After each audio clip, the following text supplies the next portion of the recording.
안녕하세요. 요즘 감기와 독감이 유행이라고 하죠. 그만큼 병원을 찾는 분들도 많으실 것 같은데요. 갑자기 아파서 응급실에 가거나 아이가 있으신 분들의 경우 소아과에서 오래 기다려보신 경험도 있을 것 같습니다. 의사 수가 모자라서 문제라는 기사도 종종 보이고는 하는데요. 오늘 토론의 주제, 바로 의대 정원 확대로 인한 사교육 문제 진단입니다. 먼저 하이라이트 영상 보여드리겠습니다. 의대 수요를 발표함으로 인해서 요동치고 있는 여러 가지 현장의 효과들이 있는데요. 실제로는 수험생들 그리고 사교육에 영향이 분명히 있습니다. 의대에 가려는 사람들 문제만이 아니고 국민의 건강권과 직결된 문제이기 때문에 2025년도에 의대 정원을 늘려야 된다는 프레임에 매몰돼서 정말 중요한 과정들을 생략하고 있는 건 아닌지 저는 좀 많이 우려가 되고 있습니다. 의사 인력을 늘리기 위해서 의대 정원을 늘리는 것일 텐데요. 그래서 의대 정원은 입시와 의료 양쪽에 영향을 미칩니다. 입시와 의료 현장에 어떤 영향이 있을지 세 가지 주제로 정리해 보았습니다. 첫 번째, 의료 현장이 해결해야 할 문제. 두 번째, 의대 정원 확대가 사교육에 미치는 영향. 세 번째, 의대 학생 선발 어떻게 하는 게 좋은가? 먼저 의대 정원 확대로 해결하려는 의료 현장의 문제를 알아보겠습니다. 소아과의 숫자가 부족하거나 응급실 병상이 모자라다는 이야기가 뉴스에 종종 나오는데 실제 현장은 어떨까요? 의대 정원 문제가 거론되는 이유는 응급실 뺑뺑이나 소아 문제처럼 필수 의료 문제라고 저는 생각을 하거든요. 정원을 늘리는 건 하나의 방안으로 이야기는 되고 있지만 근무 환경이 너무 열악하고 응급실에서 근무하다 보니까 환자분들과의 트러블도 실제로 너무 많거든요. 응급실 뺑뺑이는 전체 의사 수 부족보다는 응급 의료 체계의 문제점이 훨씬 더 크다는 점이고요. 소아청소년과 개원을해서는 정상적으로 운영이 안 되고 환경이 힘들기 때문에 인력 부족 문제보다는 열악한 근무 환경, 의료 체계의 문제점이 더 크다고 짚어주셨습니다. 소아과의 경우 실제로 의사 수 자체도 줄어들 전망인데요. 대한소아청소년과 학회에 따르면 2023년 소아과 전공의 모집률은 17%에 불과했다고 합니다. 그렇다면 지금 필요한 개선안으로는 무엇이 있을까요? 이야기 들어보겠습니다. 의료조정 분쟁 특례법이나 전공의 근로 환경 개선이라든지 단기간에 할 수 있는 것들을 먼저 하고 의대 정원에 대해서 객관적인 자료들을 마련하는 게 우선이지 않을까. 의대 정원 확대에 대한 수도꼭지를 틀면 피부 미용으로 갈 수밖에 없는 기전이라는 거죠. 필수 의료와 지역 의료로 쏟아질 수 있는 수도꼭지를 만들기 위한 내부적인 기전을 마련해야 되는데 의대 정원 확대 자체가 목적이 될 수는 없고요. 지역 의료, 필수 의료, 인구 고령화에 따른 의사 필요 숫자 맞추는 거 목표가 돼야 될 텐데 구체적인 논의도 없이 발표를 해놓으니까 입시 지형 변화가 생기고 의대의 쏠림 심화 현상이 더욱 가속화되는 것 같습니다. 인력을 늘리는 것보다도 의료 현장의 근무 환경이 개선되어야 한다는 점. 늘어난 의사들이 필수 의료와 지역 의료로 갈 수 있는 장치가 필요하다는 점을 말씀해 주셨습니다. 그럼 두 번째 주제로 넘어가 보겠습니다.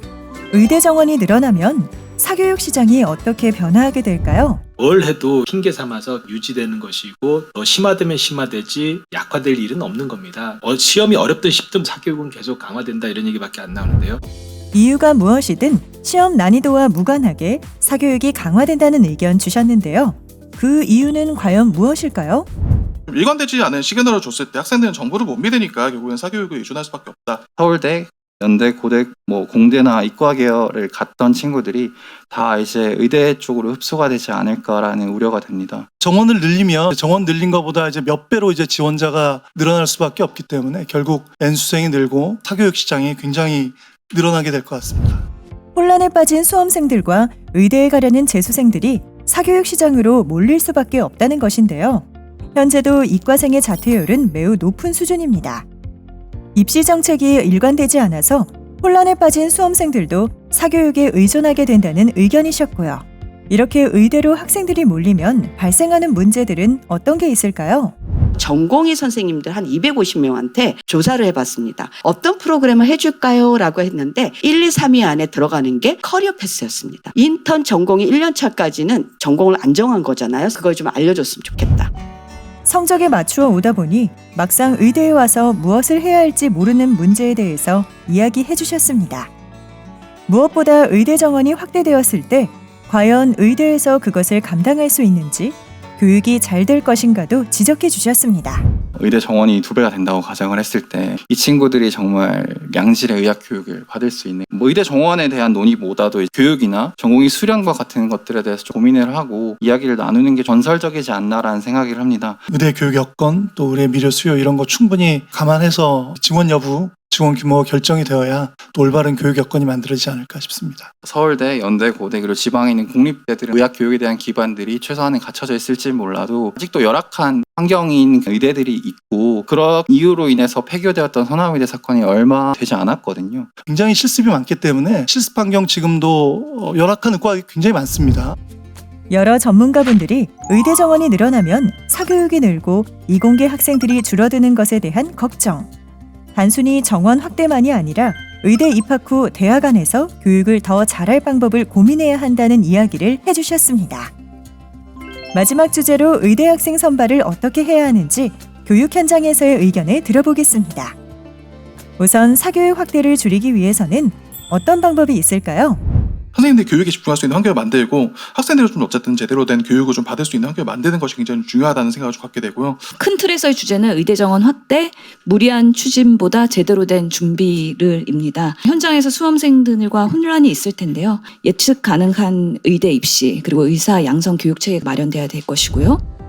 우선 공교육이 개선돼야 한다는 말씀과 입시 정책이 수험생들에게 혼란을 주지 않아야 한다는 의견을 들을 수 있었습니다. 단순히 공부를 잘하는 학생이 의대에 오는 게 아니라 인성이나 적성 등 다면적인 평가가 필요하다는 말씀도 주셨습니다.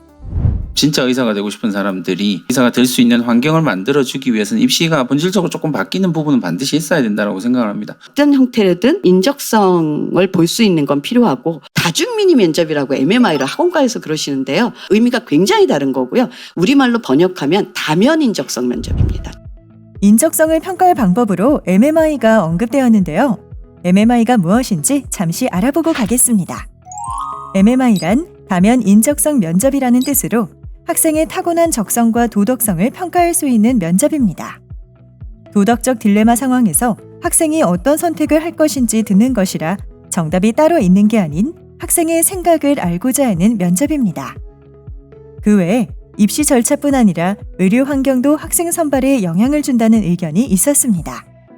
의사의 사회적 책무 공공의 역할을 할 수 있는 환경이 되어야 되고 그쪽에 진짜 원하는 학생들이 들어올 수 있을 것 같고요. 의대 교수들이 단순히 진료에 얽매여 있는 게 아니고 진료 이외에 충분히 교육을 할 수 있는 여건을 만들어줘야 저희가 교육을 할 수 있지 않을까 싶습니다. 의료 현장이 개선되어야 정말 의사가 되고 싶은 학생들을 뽑을 수 있다는 말씀이셨습니다. 종합해보자면 공교육의 강화와 의대 안에서의 교육이 잘 이루어질 것, 인성, 적성도 함께 평가해야 한다고 정리해볼 수 있겠습니다. 의사라는 직업의 의미, 가치를 잘 알고 실천할 수 있는 학생들이 많이 들어와서 대한민국의 국민 건강과 보건의료 체계를 만드는 데 헌신했으면 좋겠다. 오늘은 의대 정원을 늘리는 이유와 현장에서의 효과, 그리고 어떻게 하면 의대가 학생들을 잘 뽑을 수 있는지 토론해 보았습니다.